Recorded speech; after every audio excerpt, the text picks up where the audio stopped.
طيب بقي كفيها، هل تكشفهما أو لا؟ الجمهور على أنه تكشفهما، الكفين من الأصابع إلى الرسغ، من الأصابع إلى الرسغ، فهذا المرأة تكشفه في الصلاة.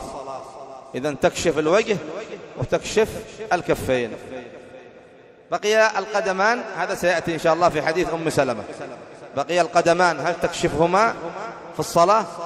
الراجح أنه لا بأس أن تكشف قدميها في الصلاة، الراجح أنه لا بأس أن تكشف قدميها في الصلاة، لأنه لا يوجد دليل على ستر القدمين في الصلاة بالنسبة للمرأة، كما أنه لا يوجد دليل على ستر الكفين في الصلاة.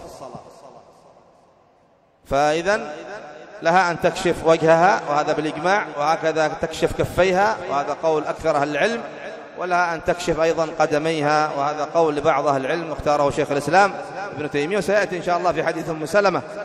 نعم، فهذه الثلاث الأعضاء تكشفها، الوجه والكفين والقدمين. ما عدا ذلك يجب عليها أن تستره في الصلاة، تستر شعرها وسائر بدنها إلا الوجه والكفين والقدمين.